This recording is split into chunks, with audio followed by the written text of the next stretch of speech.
Berjumpa lagi bersama saya di channel saya.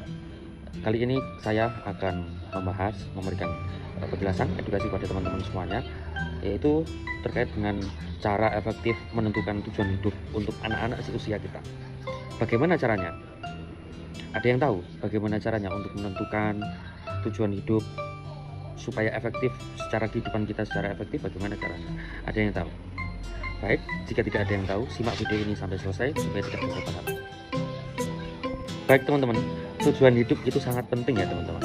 Sangat penting sekali karena apa? Karena ketika manusia tidak memiliki tujuan hidup, pastinya manusia tersebut akan merasa tersesat, akan merasa kebingungan. Karena apa? Karena tidak memiliki tujuan hidup yang tepat, yang sesuai dengan keadaan kehidupannya di dunia ini. Terus akhirnya nanti tidak akan merasa puas ketika di akhirnya nanti manusia tersebut yang tidak memiliki tujuan hidup akan tidak merasa puas di dalam kehidupannya. Bayangkan saja teman-teman, jika di dalam kehidupan ini digambarkan seperti perjalanan. Jadi tujuan hidup itu adalah peta yang membimbing kita. Jadi kalau kita nggak punya tujuan, bagaimana kita tahu kemana harus kita pergi?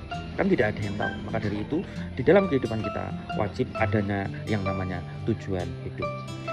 Baik teman-teman, di sini saya akan membagikan 5 tips untuk teman-teman semuanya untuk dapat menentukan tujuan hidup. Dan tips ini tidak susah-susah ya teman-teman. Ada 5 tips simple yang akan saya bagikan informasi ini pada teman-teman. Baik teman-teman, tips yang pertama adalah kenali diri sendiri. Jadi teman-teman dapat meluangkan waktu untuk merefleksi, tanyakan kepada diri teman-teman sekalian semuanya, apa yang kamu suka, teman-teman apa yang disukai, apa yang bikin kamu semangat, apa nilai hidupmu. Jadi teman-teman dapat memikirkan hal tersebut supaya untuk menentukan, untuk dapat mengetahui apa yang menjadi apa yang menjadi kesukaannya, itu dijadikan pedoman untuk menentukan tujuan hidup. Yang kedua teman-teman, yang kedua ini adalah teman-teman dituntut untuk berpikir. Jadi teman-teman dituntut untuk berpikir apa sesuatu hal yang teman-teman lakukan tanpa merasa terpaksa. Itu bisa menjadi passion teman-teman semuanya. Jangan lupa juga mencari tahu kekuatan teman-teman. Jadi teman-teman dapat memberikan pertanyaan pada temannya untuk menjawab pertanyaan dari kamu.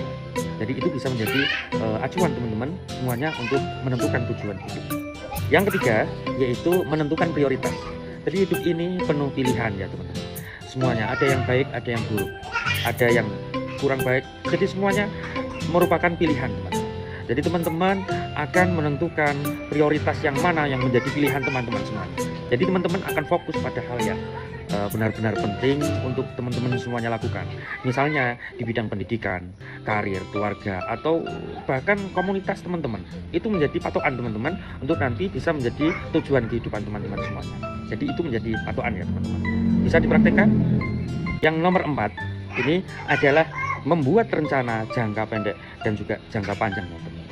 Tujuan besar terasa sulit dicapai jika kita tidak memecahkannya menjadi langkah-langkah yang kecil ya teman-teman. Contohnya jika teman-teman mau menjadi entrepreneur, langkah kecilnya bisa melalui belajar bisnis atau belajar magang atau belajar apapun, atau belajar berbicara di public speakingnya dipelajari supaya public speaking menjadi lebih baik dan dapat dipercaya oleh konsumen. Selanjutnya yang nomor 5 adalah evaluasi dan fleksibilitas.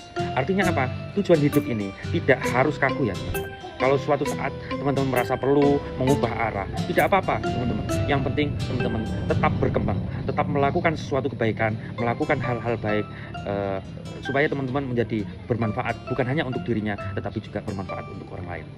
Nah, itu tadi semuanya 5 hal yang perlu teman-teman lakukan. Itu adalah tips sederhana dari saya untuk menentukan tujuan hidup teman-teman semuanya. Ingat teman-teman, tidak ada kata terlambat teman-teman. Untuk mulai saja dulu dari awal kecil yang bisa kamu lakukan hari ini. Yang sekarang menurut teman-teman itu besar, dulunya itu mulai dari yang kecil. Tidak ada langsung besar sedemikian rupa, tidak ada. Pasti mulainya dari yang kecil. Dan jangan lupa teman-teman, kalau video ini membantu membuat teman-teman semangat, termotivasi, jangan lupa like, share, dan subscribe. Teman-teman juga bisa menulis di kolom komentar apa tujuan hidup teman-teman dan langkah pertama yang akan teman-teman ambil. Sampai jumpa